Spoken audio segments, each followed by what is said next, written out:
ഇന്നത്തെ ടോപ്പിക് എന്ന് പറയുന്നത് will you guys be together, നിങ്ങൾ ഒരുമിക്കുവോ എന്നാണ് നമ്മൾ നോക്കാൻ പോകുന്നത്. ഓക്കെ, ഞാനിവിടെ കാണുന്ന എനർജി എന്ന് വെച്ചാൽ ഇതൊരു കോംപ്ലിക്കേറ്റഡ് ആയിട്ടാണ് കാണുന്നത്. നിങ്ങളെ ആരോ പിടിച്ചു വെച്ചേക്കുന്ന പോലെ, മീൻസ് നിങ്ങൾ ഈ പേഴ്സണിലോട്ട് മെന്റലിയോ ഇമോഷണലി ടൈഡ് അപ്പ് ആയിരിക്കുന്ന പോലെ. പക്ഷെ നിങ്ങൾക്ക് ഈ റിലേഷൻഷിപ്പിൽ നിങ്ങൾക്ക് അത്രയ്ക്കൊരു കോൺഫിഡൻസ് ഇല്ല ഈ പേഴ്സണായിട്ട് നിങ്ങൾ മുന്നോട്ട് പോകുക, അല്ലെങ്കിൽ ഒരുമിക്കുമോ എന്നൊരു ഒരു കോൺഫിഡൻസ് നിങ്ങൾക്കില്ല. നിങ്ങൾക്ക് പക്ഷെ നിങ്ങൾ ഇത് മുൻപോട്ട് പോകുന്നത് തന്നെ ആ, നിങ്ങളെ അവർ പിടിച്ചു വെക്കുന്നുണ്ട് എന്നൊരു രീതിയിലാണ് കാണുന്നത്. ഓക്കെ, നിങ്ങൾക്ക് അവരെ വിട്ടു പോകാൻ പറ്റുന്നില്ല. നിങ്ങൾ ഒരുമിക്കില്ല എന്ന് നിങ്ങളുടെ മനസ്സ് പറഞ്ഞിട്ടും നിങ്ങൾക്ക് അവരെ വിട്ടുപോകാൻ പറ്റുന്നില്ല. ഓക്കെ, അപ്പൊ യൂണിവേഴ്സ് നിങ്ങളോട് പറയാനുള്ളത് നിങ്ങളുടെ അവരുമായിട്ടുള്ള ഒരു അറ്റാച്ച് ചെയ്തിരിക്കുന്ന സ്ട്രിങ്സ് എല്ലാം ലൂസാണ്. ഓക്കെ, നിങ്ങൾക്ക് വിട്ടുപോകാം, നിങ്ങൾക്ക് ഡിസിഷൻ എടുക്കാൻ പറ്റുന്നതാണ്, നിങ്ങളായിട്ട് അത് എടുക്കാതിരിക്കുന്നതാണ്. പിന്നെ ഇതിൽ ഒരുപാട് ടൈം, ഇൻറ്റിമസിയും ടൈമും ഇവിടെ കാണുന്നു. ടൈം ഇൻ ദ സെൻസ്, ഇത് കുറേ നാളായിട്ട് നിങ്ങൾ റിലേഷനിലായിരിക്കാം, അല്ലെങ്കിൽ കുറേ നാളുകൊണ്ട് അറിയുന്ന ആൾക്കാരായിരിക്കും. അങ്ങനെ ഒരു ലോങ് ടൈമിന്റെ ഒരു ഫാക്ടർ ഇവിടെ കാണുന്നുണ്ട്. ഓക്കെ, ഈ ജസ്റ്റ് ഒന്നോ രണ്ടോ വർഷത്തെ റിലേഷൻ ആയിരിക്കില്ല. നിങ്ങൾ കുറേ നാൾ കൊണ്ട് ഒന്നെങ്കിൽ റിലേഷൻ ആയത് ഇപ്പോഴായിരിക്കാം, അല്ലെങ്കിൽ നിങ്ങൾ കുറേ നാൾ കൊണ്ട് കാണുന്ന അല്ലെങ്കിൽ അറിയാവുന്ന വ്യക്തികളായിരിക്കും. ഓക്കെ, പിന്നെ എനിക്കിവിടെ കാണാൻ കഴിയുന്നത് നിങ്ങൾ രണ്ടുപേരും ഇവിടെ എന്തൊക്കെയോ വേദനകൾ, പെയിൻ അനുഭവിക്കുന്നുണ്ട്. ഓക്കെ, രണ്ടുപേർക്കും ഇത് ഒന്നെങ്കിൽ നിങ്ങൾ പിരിയാൻ തീരുമാനിച്ചോ, അല്ലെങ്കിൽ നിങ്ങളുടെ ഈ ഒരു റിലേഷൻഷിപ്പിന്റെ ഇപ്പോഴത്തെ ഒരു അവസ്ഥയിൽ തന്നെ രണ്ടുപേരും ഒരുപോലെ വിഷമിക്കുന്നതായിട്ടാണ് കാണുന്നത്. ഓക്കെ, അത് വളരെ ഇന്റൻസ് ആയിട്ടുള്ള പെയിനാണ് നിങ്ങൾ തമ്മിൽ കാണുന്നത്. നിങ്ങളുടെ പ്രശ്നങ്ങളെല്ലാം സോർട്ട് ഔട്ട് ചെയ്യാൻ പറ്റുന്നതേ ഉള്ളൂ. സില്ലി കാര്യങ്ങളാണ്, പക്ഷെ രണ്ടുപേരും ഇന്റൻസ് ആയിട്ടുള്ള ഒരു പെയിനാണ് അനുഭവിക്കുന്നത്. അങ്ങനെ എന്തോ ഒരു സ്പ്ലിറ്റ് ഇവിടെ കാണുന്നുണ്ട്. ഓക്കെ, എത്രത്തോളം ഇത് പോകാം, ഈ ഒരു റിലേഷൻഷിപ്പ് പോകാം, അത്രത്തോളം ലൈഫ് ലോങ് ഇത് പോകണമെന്നാണ് ആഗ്രഹം. പക്ഷെ എന്തോ ഒരു സ്റ്റാഗ്നേഷൻ ഇവിടെ കാണുന്നു.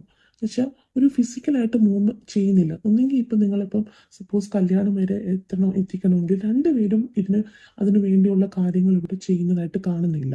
ഓക്കെ, ഇതിന് രണ്ടുപേരും വല്ലാത്തൊരു ഒന്നും ചെയ്യാത്ത ഇമോഷണലി അറ്റാച്ച്മെന്റ് ഉണ്ടെങ്കിലും ഒരു ഫിസിക്കലി ഇതിനു വേണ്ടി എന്ത് ചെയ്യണം ഒന്നും ചെയ്യുന്നില്ല ആക്ച്വലി. അതുകൊണ്ട് നിങ്ങളുടെ റിലേഷൻഷിപ്പ് ഒരു സ്റ്റാഗ്നന്റ് ആയിട്ട് നിൽക്കുവാണ്. പിന്നെ ഇവിടെ കാണുന്നത് പ്ലാൻസ് എല്ലാം ആക്ഷൻസിലോട്ട് പോകുന്നതായിട്ടാണ്. നിങ്ങൾ നിങ്ങൾക്ക് രണ്ടുപേർക്കും എങ്ങനെ നിങ്ങളുടെ ലൈഫ് മുന്നോട്ട് പോകണം, നിങ്ങളുടെ റിലേഷൻഷിപ്പ് എങ്ങനെ പോകണമെന്നോ പ്ലാൻസ് ഉണ്ടാകും, പക്ഷെ അതിൽ ആക്ഷൻ എടുക്കുന്നില്ല. പക്ഷെ നിങ്ങളുടെ ഫ്യൂച്ചറിൽ ഞങ്ങൾ രണ്ടുപേരും ആരും ഒരാൾ ആക്ഷൻ എടുക്കുന്നതായിട്ടാണ് ചില കാർഡ്സിൽ ഞാൻ ഇവിടെ കാണുന്നത്. ഓക്കെ, ഞാൻ ചിലവരിലേക്ക് കാണുന്നത് എന്ന് വെച്ചാൽ നിങ്ങൾ ബെസ്റ്റ് ഫ്രണ്ട്സ് ആയിരിക്കും. ഓക്കെ, നിങ്ങൾക്ക് പക്ഷെ എങ്ങനെയും ഇത് മുന്നോട്ട് കൊണ്ടുപോകണമെന്നുണ്ട്. ഓക്കെ, നമുക്ക് ലാസ്റ്റ് ആയിട്ട് ഒരു കാർഡ് എടുക്കാം. Okay, fine. സോ ഇപ്പൊ ഇത്രയൊക്കെ പ്രശ്നങ്ങളിലൂടെ നിങ്ങൾ പോകുന്നെങ്കിലും ഈ ഒരു റീഡിങ്ങിന്റെ question, will you guys be together, yes, നിങ്ങൾ ഒരുമിക്കും. ഓക്കെ, വെരി പോസിറ്റീവ് ആണ് കാണുന്നത്.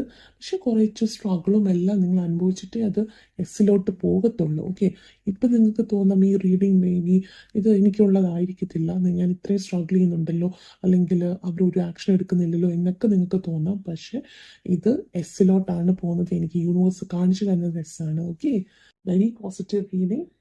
ഓക്കെ, ഈ റിലേഷൻഷിപ്പിലാവാത്ത ആൾക്കാർ ഉണ്ട് നോക്കുന്നുണ്ടെങ്കിൽ തന്നെ നിങ്ങളിപ്പോൾ റിലേഷൻഷിപ്പ് ആയിരിക്കില്ല, പക്ഷെ നിങ്ങൾ റിലേഷൻഷിപ്പിലാവാനുള്ള എല്ലാം ഇതും കാണുന്നുണ്ട്. Okay, okay. പിന്നെ എനിക്കിവിടെ ഒരു കാണുന്ന വെച്ചാൽ നിങ്ങൾ ഒരു ബീച്ചിന്റെ എനർജി ഇവിടെ കാണുന്നു. ഓക്കെ, ഒരു വാട്ടർ ബോഡി. ഓക്കെ, ഒന്നെങ്കിൽ ബീച്ച് ആയിരിക്കും, ഒന്നെങ്കിൽ നിങ്ങൾ രണ്ടുപേരും മീറ്റ് ചെയ്ത സ്ഥലം, ആദ്യമായിട്ട് കണ്ട സ്ഥലം ബീച്ചായിരിക്കും, അല്ലെങ്കിൽ നിങ്ങൾ ഓഫൻ പോയിക്കൊണ്ടിരുന്ന ബീച്ചിലായിരിക്കും, അല്ലെങ്കിൽ ആരെങ്കിലും ഒരാൾ ബീച്ചിനടുത്തായിരിക്കും താമസിക്കുന്നത്. അങ്ങനെ എന്തോ ഒരു വാട്ടർ ബോഡി ഓക്കെ ഇവിടെ കാണുന്നുണ്ട്. ഈ ഒരു കണക്ഷനിൽ ഭയങ്കര മേജർ എനർജി ആയിട്ട് കാണുന്നുണ്ട്. പിന്നെ എന്തോ റിഗ്രറ്റും കാണുന്നുണ്ട്. റിഗ്രറ്റ് എന്ന് വെച്ചാൽ എന്തോ സംഭവിച്ചു. ഓക്കെ, നിങ്ങളുടെ ലൈഫിൽ എന്തോ സംഭവിച്ചു, അത് അവര് നല്ലപോലെ അത് റിഗ്രറ്റ് ചെയ്യുന്നുണ്ട്. ഒന്നെങ്കിൽ അവര് നിങ്ങളെ എന്തെങ്കിലും ദേഷ്യപ്പെടുകയോ, അല്ലെങ്കിൽ നിങ്ങളെ പറയാണ്ടാത്തത് പറയുകയോ അങ്ങനെ ചെയ്ത് എന്തായാലും റിഗ്രറ്റ് ഇവിടെ കാണുന്നുണ്ട്. അവർ ഒരുപാട് റിഗ്രറ്റ് ചെയ്യുന്നുണ്ട്.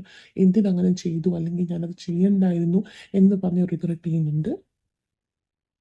പിന്നെ ഓഗസ്റ്റ് എന്ന് പറഞ്ഞ മന്ത് നിങ്ങൾക്ക് ഭയങ്കര സിഗ്നിഫിക്കൻ്റ് ആയിരിക്കും. ഒന്നെങ്കിൽ പാസ്റ്റിൽ എന്തെങ്കിലും ഓഗസ്റ്റിൽ സംഭവിച്ചിട്ടുണ്ടാകും, അല്ലെങ്കിൽ ഫ്യൂച്ചറിൽ ഈ വരുന്ന ഓഗസ്റ്റിൽ അല്ലെങ്കിൽ ഇനി വരാൻ പോകുന്ന ഏതെങ്കിലും ഓഗസ്റ്റിൽ എന്തെങ്കിലും ഒരു മേജർ കാര്യം ഒരു ലൈഫിൽ സംഭവിക്കുന്നതായിരിക്കും, നിങ്ങളുടെ റിലേഷൻഷിപ്പിൽ ലൈഫിൽ സംഭവിക്കുന്നതായിരിക്കും. ഓക്കെ ഓക്കെ അപ്പം ഓവറോൾ റീഡിങ്ങിൻ്റെ എൻഡിലോട്ട് വന്നിരിക്കുന്നു.